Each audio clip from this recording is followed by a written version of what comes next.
Abonnez-vous à Confessions interdites pour découvrir d'autres histoires. Commençons par celle-ci. Excuse-toi auprès de lui ou pas, a exigé ma femme au dîner, en montrant du doigt notre nouveau directeur des opérations. Nos enfants ont regardé en silence pendant que je hochais calmement la tête et que je sortais. Elle pensait que j'avais craqué.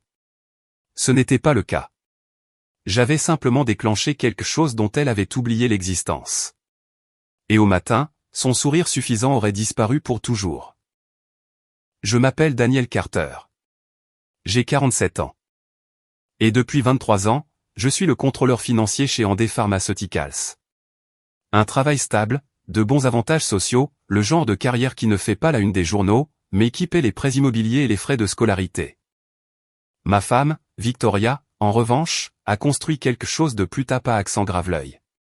Il y a 8 ans, elle a lancé la clinique esthétique Radiance dans le centre-ville de Boston, et l'entreprise a explosé. Botox, injections, traitement au laser. Elle a transformé la vanité en un empire. Dès la 3e année, elle avait ouvert 2 autres établissements. À la 5e année, elle générait un chiffre d'affaires annuel à 7 chiffres. J'étais fier d'elle. Sincèrement. Je gérais le fonds de placement, le trust, que son père avait créé lors de notre mariage, je gardais les finances de la famille impeccables, et je m'assurais que nos enfants, Émilie et Nathan, ne manquent de rien. Je pensais que nous formions une équipe. Cette illusion a volé en éclats un mardi soir d'octobre. Le dîner était composé de saumon et d'asperges rôties, l'un des repas que Victoria préparait après avoir vu des clients, quand elle voulait se sentir sophistiquée. Ryan Patterson était assis en face de moi, les jambes nonchalamment croisées, sirotant son pinot noir comme s'il était le maître des lieux. Ryan était son nouveau directeur des opérations, un titre qu'elle avait créé 6 mois plus tôt pour un type qui ne savait pas faire la différence entre un bilan comptable et une liste de courses. 38 ans, un bronzage permanent, des dents trop blanches pour être vraies. À partir de lundi, a dit Victoria en coupant son saumon avec une précision chirurgicale, tu seras directement sous les ordres de Ryan. J'ai posé ma fourchette lentement. Pardon, quoi? Elle n'a même pas levé les yeux. À la clinique, nous restructurons la supervision financière. Ryan va diriger l'équipe comptable, et tu lui fourniras des rapports mensuels. Ryan a souri, de ce sourire lisse et très étudié. Nous ferons une excellente équipe, Daniel. J'ai fixé ma femme. Victoria, je suis l'administrateur qui gère l'intégralité du trust et de la succession de ton père. Je ne travaille pas à ta clinique. Je travaille avec elle. Sa mâchoire s'est contractée. Et maintenant, tu travailleras pour Ryan. À moins que ça ne pose un problème. L'atmosphère dans la pièce a changé. Ryan s'est penché en arrière, faisant tourner son vin dans son verre. Il regardait ça comme si c'était une pièce de théâtre. C'est absolument un problème, ai-je dit prudemment, en gardant une voix calme. Je gère ce trust depuis 12 ans. Ton père m'a spécifiquement nommé parce que... Excuse-toi auprès de Ryan, m'a-t-elle interrompu, ses yeux rencontrant enfin les miens. Froid, sans émotion. Où part? J'ai cligné des yeux. Nathan, rentré de l'université pour les vacances d'automne, a baissé les yeux vers son assiette. Émilie, qui faisait défiler l'écran de son téléphone, l'a lentement posé, les yeux écarquillés. Ryan a légèrement levé son verre, ce petit sourire en coin jouant toujours sur ses lèvres. J'ai regardé Victoria, je l'ai vraiment regardée, et j'ai vu quelqu'un que je ne reconnaissais plus. Quelqu'un qui venait de lancer un ultimatum devant nos enfants, devant lui, comme si j'étais un employé qu'elle pouvait intimider pour obtenir sa soumission. J'ai hoché la tête une fois. D'accord. Elle s'est détendue, tendant la main vers son verre de vin. Bien. Je suis contente que tu sois raisonnable. J'ai pris ma serviette, je l'ai pliée soigneusement et je me suis levé. C'est d'accord. Je pars. Sa main s'est figée à mi-chemin de son verre. Daniel. Bon appétit, ai-je dit doucement, en attrapant ma veste sur la chaise. Mes clés de voiture étaient déjà dans ma poche. Mon sac d'ordinateur, habituellement près de la porte, était dans mon coffre depuis ce matin. Parce que je savais. Peut-être pas les détails exacts, mais je savais que quelque chose se préparait. Les textos tard le soir qu'elle croyait que je ne remarquais pas. La conférence à Miami où la chambre de Ryan était à 2 portes de la sienne. La façon dont elle avait arrêté de porter son alliance lors des événements avec les clients. Nathan a croisé mon regard alors que je passais devant lui. Je lui ai fait un petit signe de tête. Il comprendrait plus tard. Victoria s'est levée, la voix montant dans les aigus. Tu pars sérieusement pour ça? Pour un simple changement de hiérarchie? Je me suis arrêté à la porte, mais je ne me suis pas retourné. Non, Victoria. Je pars parce que tu viens de le choisir au lieu de moi devant nos enfants. Il n'y a rien de simple là-dedans. La porte s'est refermée derrière moi avec un doux clic. Le temps que j'atteigne ma voiture, mon téléphone vibrait déjà. Je l'ai éteint, j'ai démarré le moteur et j'ai conduit vers le seul endroit où je savais qu'elle ne penserait jamais à chercher. Les règles du jeu avaient changé. Elle ne le savait juste pas encore. Le parking du bureau était presque vide à 21h30 un mardi soir. Juste l'équipe de sécurité de nuit et quelques analystes juniors faisant des heures supplémentaires pour essayer d'impressionner la direction. Je me suis garé à ma place habituelle, 3e niveau, place d'angle. Pas parce que j'en avais besoin, mais parce que j'aime connaître mes issues de secours. Ce soir, cette habitude me semblait prophétique. J'ai badgé par l'entrée latérale, celle dont la plupart des gens oubliaient l'existence. Le bâtiment bourdonnait de ce silence si particulier que seuls les immeubles de bureaux ont après les heures de travail. Le système de climatisation qui tourne, le bourdonnement lointain des lumières fluorescentes, ce genre de calme qui semble dans l'attente.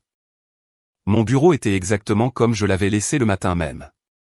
La photo de famille sur le bureau, celle de la remise des diplômes d'Émilie au lycée. Victoria souriante, le bras autour de ma taille. Cette photo ressemblait maintenant à une pièce à conviction sur une scène de crime. J'ai ouvert le tiroir du bas de mon bureau, j'ai sorti le trieur à soufflet que j'avais assemblé au cours des 6 dernières semaines. À l'intérieur, des copies de chaque document de fiducie, de chaque relevé financier, de chaque correspondance liée à la structure successorale de Richard Blackwell. La structure sur laquelle reposait tout l'empire commercial de Victoria. La structure que j'avais gérée sans faille pendant 12 ans. La structure que j'étais sur le point de faire s'effondrer. J'ai attrapé mon disque dur personnel dans l'armoire verrouillée, j'ai déconnecté mon ordinateur de travail et je l'ai complètement éteint. Mon téléphone professionnel est passé en mode avion. Aucune trace numérique, aucun bip de dernière minute qui pourrait soulever des questions. Puis, j'ai pris l'ascenseur jusqu'au 2e étage. La lumière du bureau de Jennifer Archer était encore allumée. Elle était la conseillère juridique principale de Andé, la femme qui m'avait aidé à rédiger les clauses originales de modification du trust à l'époque où Richard m'avait engagé comme administrateur. Intelligente, minutieuse et totalement indifférente aux politiques d'entreprise. J'ai frappé 2 fois à sa porte vitrée. Elle a levé les yeux de son ordinateur, haussant les sourcils. Daniel, il est presque 22 heures. J'ai besoin de 10 minutes, ai-je dit en entrant et en fermant la porte derrière moi. Jennifer a étudié mon visage, puis a lentement fermé son ordinateur portable. Il s'agit du Trust Blackwell. Comment le savez-vous? Parce que vous avez ce regard. Celui que les gens ont quand ils sont sur le point de tout brûler. Elle a fait un geste vers la chaise en face d'elle. Asseyez-vous. J'ai posé le dossier rouge sur son bureau. Je déclenche la section 14, clause C, son expression est passée de curieuse à sérieuse en une demi-seconde. La clause de démission. Avec effet immédiat. Elle a ouvert le dossier, a parcouru la première page, puis a tourné à la page des signatures. Vous avez déjà signé ça? Vendredi dernier. Notarié samedi matin. Jennifer s'est adossée à sa chaise en retirant ses lunettes. Daniel, comprenez-vous ce que cela implique?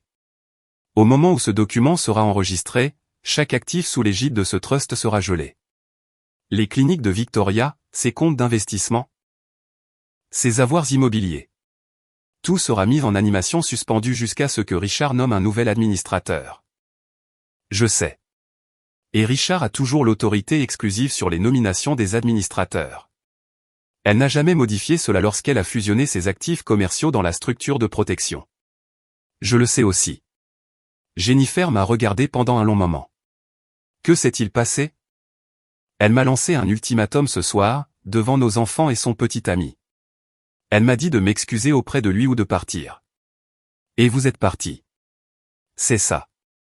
Elle a expiré lentement, puis a sorti un bloc-notes juridique. Je déposerai ceci demain matin, à la 1re heure. Ce sera au registre d'ici midi. Je ne serai pas là, ai-je dit en me levant. Je ne pensais pas que vous y seriez. Elle a fait une pause. Une question, Daniel. Êtes-vous absolument sûr de ça?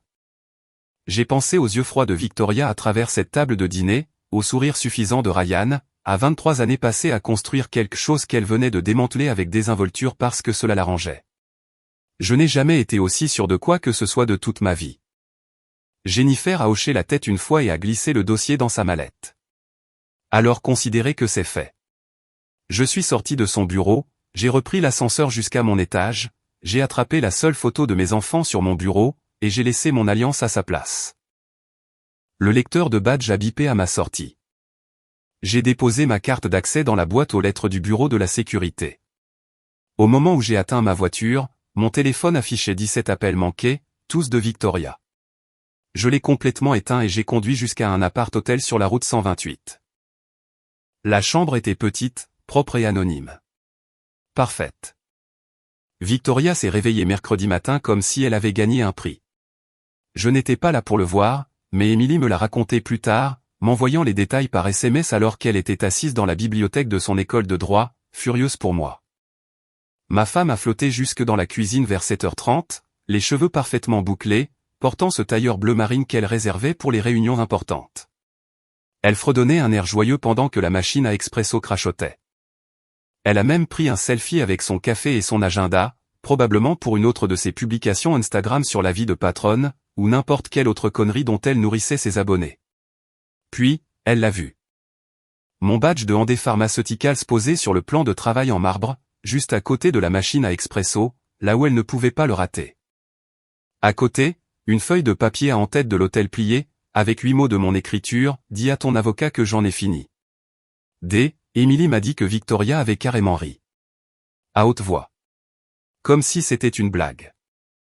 Mélodramatique, avait-elle marmonné, en ramassant le badge et en l'examinant comme s'il pouvait être un faux. Elle l'avait retourné, avait vu ma photo d'identité, puis s'était rassise plus lentement cette fois. Elle avait sorti son téléphone, probablement pour envoyer un SMS suffisant à Ryan disant que je n'arrivais pas à supporter la nouvelle organisation, quand la sonnette a retenti. 3 carillons secs, trop urgent pour être une livraison, trop tôt pour être un voisin. Victoria a ouvert la porte avec cette expression ennuyée qu'elle utilisait quand elle voulait que les gens se sentent minuscules. Harold Whittaker, son avocat de confiance, se tenait sur le porche d'entrée. 66 ans, toujours posé, toujours 3 coups d'avance. Sauf que ce matin, il courait. Il courait vraiment. Sa veste de costume volait au vent, sa cravate était de travers, et il respirait bruyamment comme s'il avait piqué un sprint depuis sa voiture. « Madame » a-t-il haleté sans attendre d'invitation, se frayant un passage devant elle dans l'entrée. « S'il vous plaît, dites-moi qu'il n'a pas démissionné. » Victoria a cligné des yeux. « Quoi ?» Harold a sorti un dossier rouge de sous son bras, manquant de le faire tomber. « Dites-moi que Daniel n'a pas démissionné de son poste d'administrateur. S'il vous plaît, dites-moi que vous l'en avez empêché. » Il a laissé un mot, a dit Victoria, confuse, déstabilisée. Quelque chose disant qu'il en avait fini. De quoi parlez-vous? Le visage de Harold a blêmi. Il a carrément juré dans sa barbe, chose qu'Émilie ne l'avait jamais entendu faire en 12 ans de dîner de famille. Il a jeté le dossier sur la table de l'entrée et l'a ouvert comme s'il désamorçait une bombe. Comprenez-vous ce que vous avez fait? A demandé Harold, sa voix tombant dans ce calme dangereux que les avocats utilisent avant d'annoncer une mauvaise nouvelle. Victoria s'est approchée. Harold, qu'est-ce que c'est? Il n'a pas répondu, il a juste pointé du doigt un paragraphe à la page 3, la main légèrement tremblante. Vous lui avez dit de se rapporter à Ryan Patterson, a dit Harold lentement, prudemment. Vous lui avez lancé un ultimatum devant témoin. Et alors? Il a fait un drame et il est parti. Il va se calmer. Non. Harold a secoué la tête. Non, non, non. Vous ne comprenez pas. Il ne s'agit pas des politiques internes de votre bureau. Il s'agit du trust, du fonds discrétionnaire conjugal que votre père a établi avant votre mariage. Victoria a froncé les sourcils. Daniel n'était qu'un co-signataire. Harold l'a regardé comme si elle venait de dire que la terre était plate. Il n'était pas un co-signataire. Il était l'administrateur, le fiduciaire principal avec une autorité administrative totale. Victoria a perdu ses couleurs. Mais je contrôle ses actifs, a-t-elle dit, d'une voix soudainement plus petite. Ils sont à moi. Harold a tourné à la page 7. Plus s'il démissionne. Sa démission déclenche une réévaluation automatique et une clause de réversion. Chaque actif sous l'égide de ce trust, les comptes de vos cliniques, vos portefeuilles d'investissement, les propriétés que vous y avez fusionnées pour vous protéger des responsabilités, tout ça est gelé. Immédiatement. Victoria s'est agrippée au bord de la table. C'est impossible. Ce n'est pas seulement possible, c'est déjà fait. Harold a sorti son téléphone et lui a montré un horodatage de mail. 6h47, Jennifer Archer a déposé un avis de démission ce matin. Il est au registre. D'ici midi, toutes les institutions financières auront reçu la notification. Le café de Victoria a été oublié sur le comptoir, la vapeur s'élevant inutilement dans le vide. Dehors, la voiture de Ryan s'est engagée dans l'allée. Il est sorti, tenant 2 gobelets Starbucks, souriant comme un idiot. Harold a tiré le rideau avant que Ryan ne puisse voir à l'intérieur. « Vous devez appeler votre père », a dit Harold doucement. « Tout de suite. » Victoria est restée là à fixer le dossier, la main tremblante. Les règles du jeu avaient changé, et elle venait de réaliser qu'elle n'en avait jamais connu les règles. Dès jeudi après-midi, le monde de Victoria s'effondrait en temps réel. Le premier signe est survenu à 11h, lorsqu'elle a essayé de transférer des fonds pour la paix de la clinique. La transaction a échoué. Elle a réessayé, même résultat.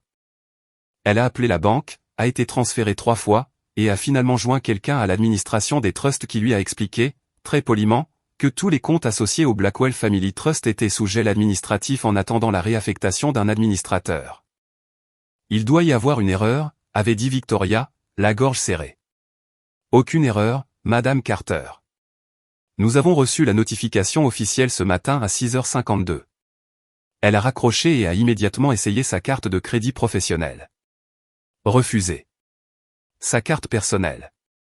Refusé.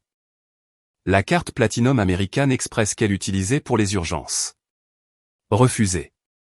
Emily, qui était censée être en cours de droit des contrats, avait séché pour s'asseoir au Starbucks en face de l'établissement principal de la clinique Radiance.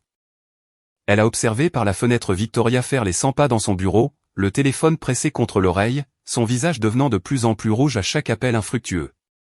À 14h, l'équipe d'audit est arrivée. Pas une visite de courtoisie.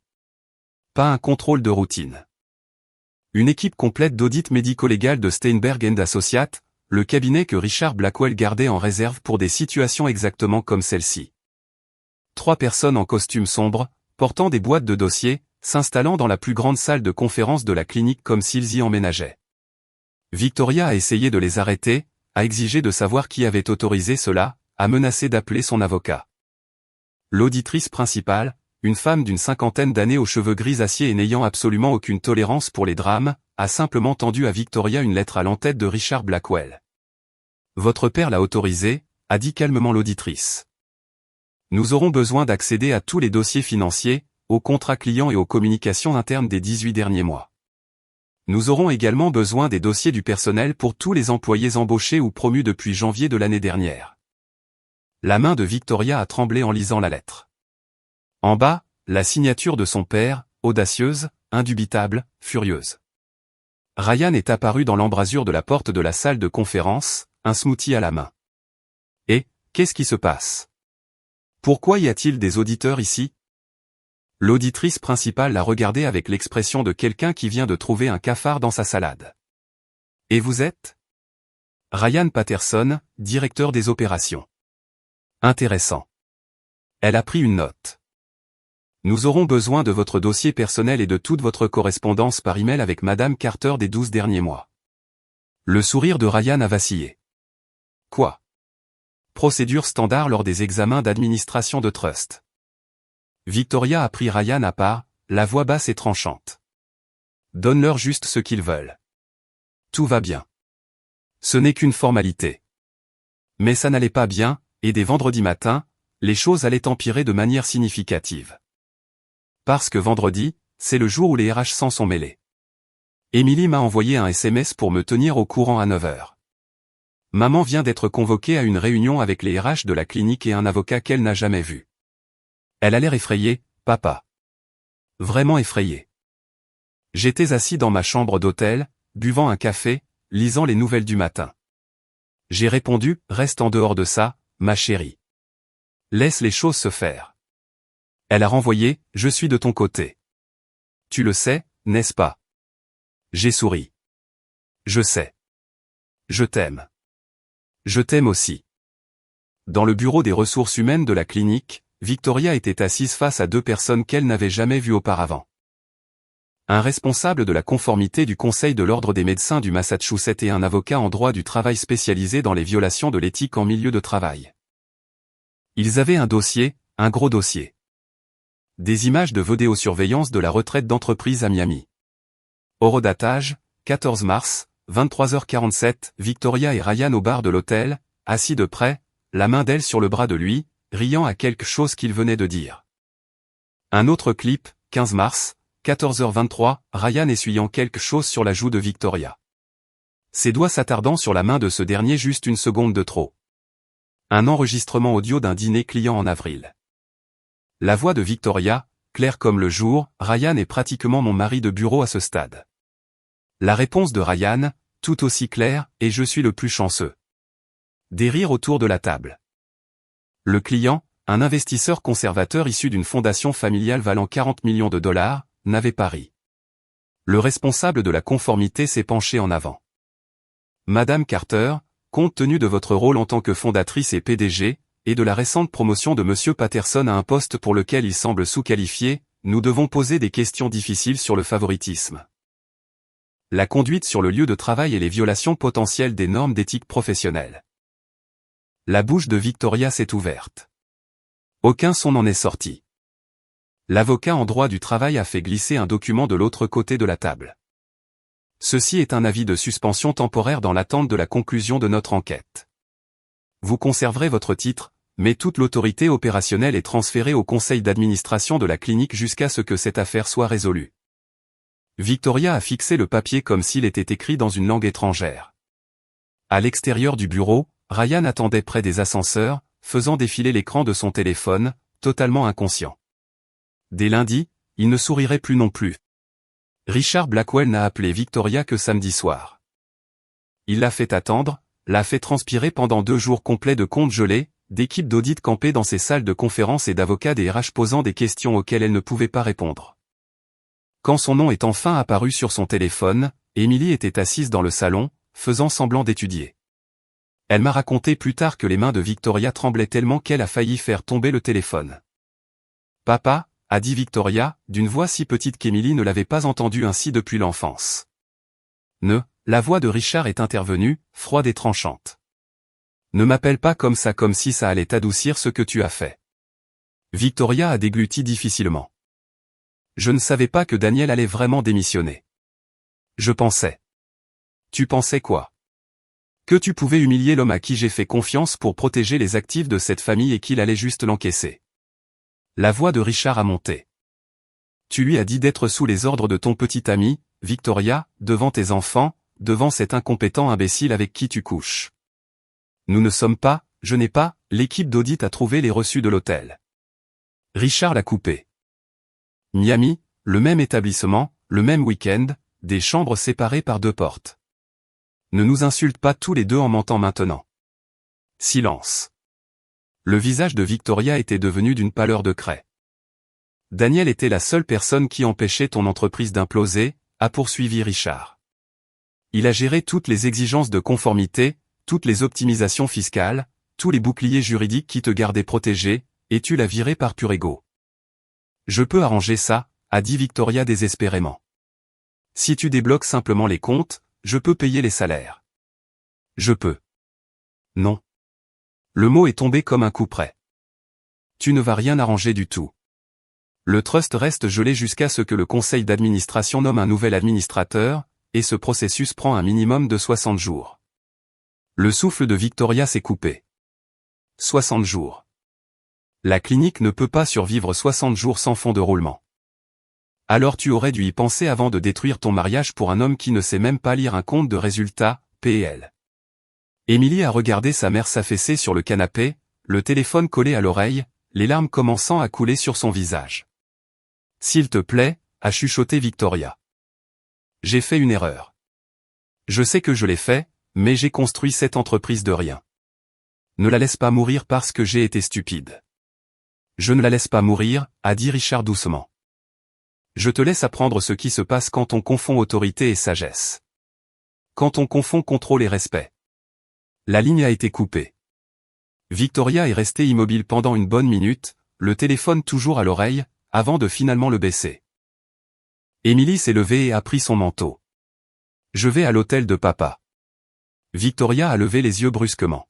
« Émilie, ne fais pas ça. » Ne pas faire quoi? Ne pas soutenir le parent qui n'a pas triché, qui n'a pas menti, qui n'a pas humilié sa famille. La voix d'Émilie était d'une froideur implacable. J'en ai fini, maman. Débrouille-toi toute seule.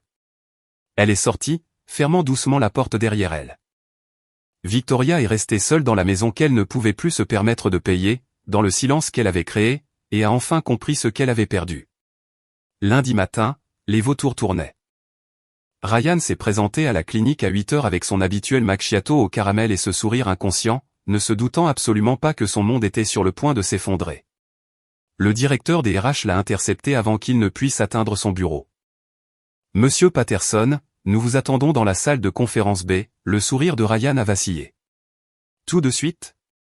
J'ai l'évaluation trimestrielle à 9 heures. » L'évaluation a été repoussée.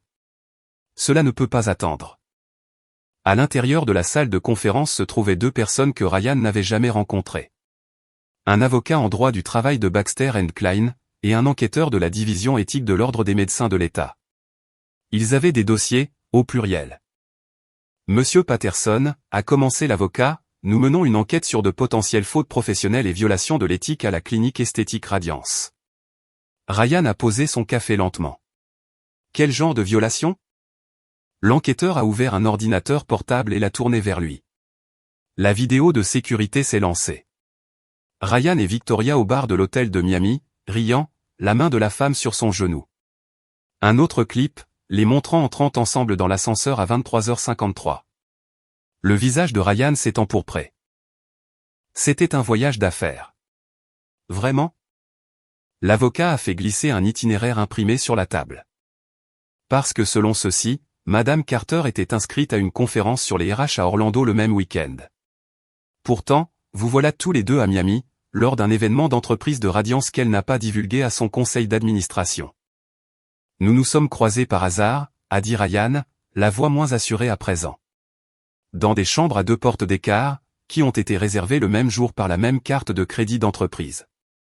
L'enquêteur a haussé un sourcil. Intéressante coïncidence. Ils lui en ont montré d'autres. Des notes de frais qu'il avait soumises pour des conférences auxquelles il n'avait jamais assisté, des remboursements de dîners qui ressemblaient étrangement à des rendez-vous galants, une promotion au poste de directeur des opérations malgré son absence totale d'expérience en gestion financière. « Voici où nous en sommes, monsieur Patterson », a dit l'avocat. « Vous avez accepté un poste pour lequel vous n'étiez pas qualifié de la part d'une supérieure avec qui vous entreteniez une relation inappropriée. Vous avez soumis des notes de frais frauduleuses totalisant 47 000 $. Et vous avez fait tout cela pendant que la clinique était sous la protection d'un trust, ce qui en fait un problème fiduciaire. » Le café de Ryan a été oublié, devenant froid. « Qu'est-ce qui va se passer maintenant ?» a-t-il demandé doucement. « Maintenant, vous démissionnez », a dit l'avocat simplement. « Avec effet immédiat. Vous rembourserez les dépenses frauduleuses sur 24 mois, et vous signerez un accord de confidentialité, NDA. En échange, nous ne transmettrons pas cette affaire aux forces de l'ordre. Et si je ne démissionne pas ? L'enquêteur a eu un mince sourire. Alors nous déposerons une plainte au pénal pour fraude et laisserons le procureur régler le problème. À vous de choisir. Ryan a signé une lettre de démission d'une main tremblante. Dès 10 heures, la sécurité l'escortait vers la sortie avec un carton contenant ses affaires. Victoria l'a regardé depuis la fenêtre de son bureau, le visage sans expression. À midi, Ryan avait bloqué son numéro. À 15 heures, son statut LinkedIn est passé à l'écoute d'opportunités, Open to Work. À 17 heures, Victoria a reçu une notification indiquant que le conseil d'administration de la clinique convoquait une réunion d'urgence pour discuter de son maintien au poste de PDG. Elle s'est assise dans son bureau, bientôt son ancien bureau, et a fixé son téléphone. Pas d'appel de Ryan, pas de SMS, pas de « on va traverser ça ensemble ». Juste le silence et la lente réalisation qu'elle avait échangé tout ce qui était réel contre quelque chose qui n'avait jamais existé. La réunion d'urgence du conseil d'administration a eu lieu un mercredi, 3 semaines après que j'ai quitté ce dîner. Victoria n'a été informée que le mardi soir, une démonstration de force délibérée de la part de son père, qu'elle était trop épuisée pour combattre. Emily m'envoyait des mises à jour depuis le Starbucks de l'autre côté de la rue. Elle s'était placée près de la fenêtre avec une vue dégagée sur la salle de conférence du 3e étage de la clinique. Ils sont tous là, papa. 7 membres du conseil, 2 avocats et grand-père. Maman a l'air de ne pas avoir dormi depuis des jours. C'était le cas. Nathan m'avait dit que leur mère vivait de chaque protéiné et d'anxiolytiques, faisant les 100 pas dans la maison à 3 heures du matin, passant des appels qui tombaient sur la messagerie vocale. À l'intérieur de cette salle de conférence, Victoria faisait face aux personnes qui contrôlaient son destin. Richard était assis en bout de table, son expression taillée dans le granit. Les autres membres du conseil, des investisseurs que son père avait recrutés, des associés commerciaux qui connaissaient Victoria depuis qu'elle portait un appareil dentaire, la regardaient avec divers degrés de déception et de pitié. La présidente du conseil d'administration, une chirurgienne à la retraite nommée Dr Patricia N., a ouvert un porte-document en cuir et a commencé à lire à haute voix. Notre audit a identifié plusieurs sujets de préoccupation. Premièrement, la nomination de Ryan Patterson à un poste de direction malgré l'absence des qualifications requises. Deuxièmement, des relations personnelles non divulguées qui ont créé des conflits d'intérêts. Troisièmement, des irrégularités dans les notes de frais totalisant 47 000 $. Quatrièmement, une conduite ayant violé les normes de gouvernance éthique du trust. Victoria est restée parfaitement immobile, les mains croisées sur la table, le visage pâle mais digne. Madame Carter, a poursuivi le docteur N, avez-vous quelque chose à dire pour votre défense? Victoria a regardé son père. Il lui a rendu son regard, impassible. J'ai fait des erreurs, a dit Victoria doucement. J'ai laissé des sentiments personnels brouiller mon jugement professionnel. J'ai promu quelqu'un que je n'aurais pas dû. Et j'ai endommagé des relations qui comptaient. Mais j'ai construit cette clinique à partir de rien. J'ai aidé des milliers de clients. J'ai employé 53 personnes. Cela doit bien compter pour quelque chose. C'est le cas, a dit le docteur N, c'est pourquoi nous ne dissolvons pas entièrement l'entreprise. Les yeux de Victoria se sont légèrement écarquillés, le premier signe d'espoir depuis des semaines. Cependant, a continué le docteur N, et ce mot est tombé comme un marteau. Le conseil a voté pour vous démettre de vos fonctions de PDG, avec effet immédiat. Vous conserverez une part minoritaire de 22%, mais toute l'autorité opérationnelle est transférée à une équipe de direction par intérim. La pièce a semblé basculer. Victoria a grippé le bord de la table. Il vous sera également demandé de rembourser le trust pour les irrégularités de frais attribuées aux réclamations frauduleuses de M. Patterson, étant donné que vous les avez approuvées. Le plan de remboursement sera étalé sur 36 mois. Richard a pris la parole pour la première fois. De plus, le nouveau PDG sera nommé par ce conseil, pas par vous. Vous n'aurez aucun droit de veto, aucune implication opérationnelle, aucune autorité en matière d'embauche. Victoria s'est tournée vers lui. Tu me prends mon entreprise. Non, a dit Richard froidement. Je sauve ce qu'il en reste. Tu as déjà pris tout le reste. Emily m'a envoyé un message, maman vient de sortir. Elle a l'air détruite. 20 minutes plus tard, Victoria était assise dans sa voiture dans le parking à étage, fixant le vide. Son téléphone a vibré avec un message de la nouvelle PDG par intérim de la clinique, une femme qu'elle avait embauchée 4 ans plus tôt comme directrice des relations clients. Le message était poli, professionnel, et dévastateur. Veuillez récupérer vos effets personnels du bureau de direction avant vendredi. La sécurité vous escortera. Victoria n'a pas pleuré. Elle était trop vide pour verser des larmes. Elle avait perdu son mariage, perdu son entreprise, perdu le respect de son père, tout perdu. Et Ryan, l'homme pour qui elle avait tout sacrifié, n'avait pas répondu à un seul message depuis 2 semaines. J'ai retrouvé Émilie et Nathan pour le dîner ce vendredi-là dans un petit restaurant italien calme à Newton. Nathan était rentré de l'université en voiture spécialement pour ça, disant qu'il avait besoin de me voir, de s'assurer que j'allais bien. Mes enfants m'ont pris dans leurs bras comme si j'étais parti depuis des années et non des semaines. « Tu as bonne mine, papa », a dit Émilie, en étudiant mon visage. « Mieux que ce que j'espérais. »« Je me sens mieux que ce que j'espérais, ai-je admis. » Nous avons commandé, avons échangé des banalités sur les cours d'Émilie et les examens à venir de Nathan. Puis Nathan a posé sa fourchette et m'a regardé directement. « Maman est une épave », a-t-il dit sans détour. Elle sort à peine de sa chambre, ne s'est pas douchée depuis 3 jours, elle reste juste là à fixer son téléphone comme si Ryan allait par magie lui répondre. « Il ne le fera pas », a ajouté Émilie. J'ai vérifié ses réseaux sociaux. Il poste déjà des photos avec une professeure de yoga de 26 ans. On dirait qu'ils sortent ensemble. Je n'ai rien ressenti. Aucune satisfaction, aucune justification, juste l'observation clinique et distante que les conséquences étaient arrivées exactement comme prévu. Qu'est-ce que vous ressentez par rapport à tout ça, leur ai-je demandé. Honnêtement. Nathan n'a pas hésité. Je suis de ton côté. Ce qu'elle a fait est impardonnable. Émilie a hoché la tête. Pareil. Elle t'a humilié devant nous, papa. Elle l'a choisi lui plutôt que toi, plutôt que notre famille. Je ne peux pas pardonner ça. Tu y arriveras peut-être un jour, ai-je dit doucement. C'est toujours votre mère. Une mère qui a trompé notre père et détruit notre famille pour un type qui s'est défilé à la seconde où les choses sont devenues difficiles, a dit Émilie sèchement. Non, c'est fini pour moi. La nourriture est arrivée. Nous avons mangé en silence pendant un moment. Puis Nathan a posé la question que j'attendais. Que se passe-t-il maintenant? Entre toi et maman? Le divorce, ai-je dit simplement. C'est déjà déposé. Mon avocate a soumis les papiers mardi. Elle est au courant. Elle le saura quand elle sera assignée. Probablement lundi. Émilie a pris une gorgée d'eau. Tant mieux.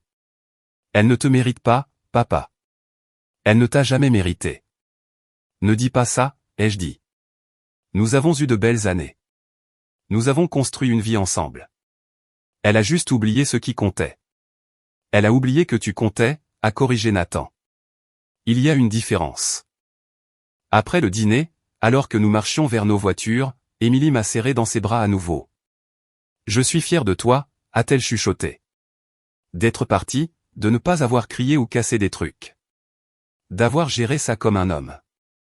Ces mots, venant de ma fille de 22 ans qui étudiait pour devenir avocate, qui avait vu le monde de sa mère s'effondrer en temps réel, signifiaient plus que n'importe quelle victoire au tribunal. Je t'aime, ma chérie, ai-je dit. Je t'aime aussi, papa. Nathan m'a serré la main, puis m'a pris dans ses bras. Si tu as besoin de quoi que ce soit, de n'importe quoi, tu m'appelles. C'est noté. Je suis rentré en voiture à mon hôtel. J'avais pris un appartement meublé après la 2e semaine, et je me suis servi 2 doigts de scotch. Mon téléphone a vibré, un message de Jennifer Archer. Le conseil du trust a nommé un nouvel administrateur. Annonce officielle lundi. Je pensais que vous voudriez le savoir. C'est Richard. Il prend le contrôle direct.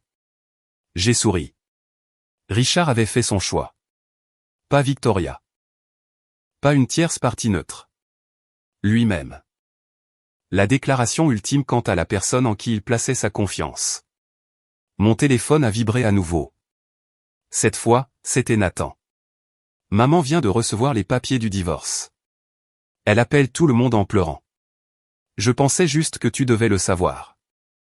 J'ai posé le téléphone, face vers le bas, et j'ai regardé les lumières de la ville.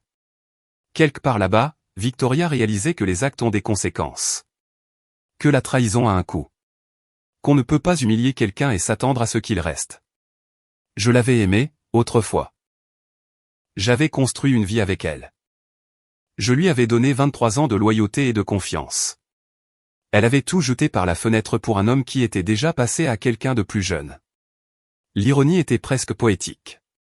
J'ai levé mon verre vers la fenêtre. À la dignité, ai-je dit doucement, et j'ai bu. La procédure de divorce a avancé plus vite que Victoria ne s'y attendait. Quand vous avez une trace écrite évidente de l'infidélité, des approbations de dépenses frauduleuses et un avocat du trust prêt à témoigner sur des manquements aux obligations fiduciaires, il n'y a pas beaucoup de place pour la négociation. Nous nous sommes rencontrés dans une salle de conférence du bureau de mon avocate par une froide matinée de début décembre. Victoria est arrivée en ressemblant à l'ombre d'elle-même. Plus maigre, plus vieille, portant un manteau qui avait connu des jours meilleurs. Son avocat, un associé qu'elle avait engagé après que Harold a refusé de la représenter, avait l'air mal à l'aise. Mon avocate, Patricia Keane, a exposé les conditions avec une précision clinique. Étant donné l'infidélité documentée et le rôle de Madame Carter dans les fautes financières qui ont déclenché le gel du trust, nous proposons une division simplifiée. Monsieur Carter conserve la maison familiale, sa pension et ses comptes personnels. Madame Carter conserve sa part de 22% dans la clinique Radiance et son véhicule. L'avocat de Victoria a commencé à émettre une objection, mais Victoria a posé une main sur son bras. Qu'en est-il de la pension alimentaire, a demandé son avocat. Aucune, a dit Patricia d'un ton sec. Le Massachusetts permet de refuser la pension alimentaire en cas d'adultère. Nous avons de nombreuses preuves. Victoria a fixé la table. Je ne veux de toute façon pas de la maison, a-t-elle dit doucement. Trop de souvenirs. Alors nous sommes d'accord, a demandé Patricia. Victoria a signé sans lire le reste. Sa main tremblait, mais elle a signé. Toute l'affaire a pris 40 minutes. Alors que nous nous levions pour partir, Victoria m'a regardé pour la première fois. Daniel, pouvons-nous parler ? Juste une minute. J'ai regardé Patricia. Elle a hoché la tête et est sortie avec l'avocat de Victoria. Nous sommes restés seuls dans cette salle de conférence stérile. 23 ans de mariage réduits à des signatures sur des documents juridiques. Je suis désolé, a dit Victoria. Pour tout ça. Pour Ryan. Pour le bon temps que nous avons passé ensemble. Pour avoir oublié ce que nous avions. Je sais que tu le hais, ai-je dit. Maintenant, y a-t-il une chance, une moindre possibilité que nous puissions réessayer ? Recommencer à zéro. Je l'ai regardé. Je l'ai vraiment regardé. Et je n'ai rien ressenti d'autre qu'une lointaine tristesse pour celle qu'elle était autrefois. Non, ai-je dit gentiment. Tu ne m'as pas seulement trahi, Victoria. Tu m'as humilié devant nos enfants. Tu l'as choisi lui, au lieu de moi, au lieu de notre famille. Et quand tout s'est effondré, il t'a quitté sans un regard en arrière. Ce n'est pas quelque chose dont on se remet. Ses yeux se sont remplis de larmes. J'ai tout détruit, n'est-ce pas ? Tu as fait des choix, ai-je dit. Et les choix ont des conséquences. Qu'est-ce qui va se passer maintenant ? Pour nous, je veux dire. Il n'y a plus de nous, ai-je dit. Tu vas reconstruire ta vie. Moi aussi. Émilie et Nathan décideront de leur relation avec toi quand ils seront prêts. Mais toi et moi, c'est terminé. Elle a hoché la tête en s'essuyant les yeux.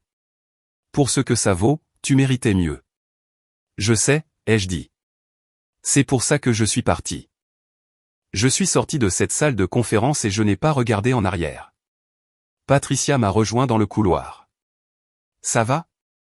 Plus que bien, ai-je dit. Je suis libre. Le divorce a été finalisé 3 semaines plus tard. Je n'ai pas assisté à l'audience finale. J'ai simplement laissé Patricia s'en occuper. Émilie m'a envoyé un SMS quand ça a été officiel. C'est fait, papa. Tu es officiellement célibataire. J'étais dans mon nouvel appartement, en train de monter des meubles que j'avais choisis moi-même, de construire une vie qui était entièrement la mienne.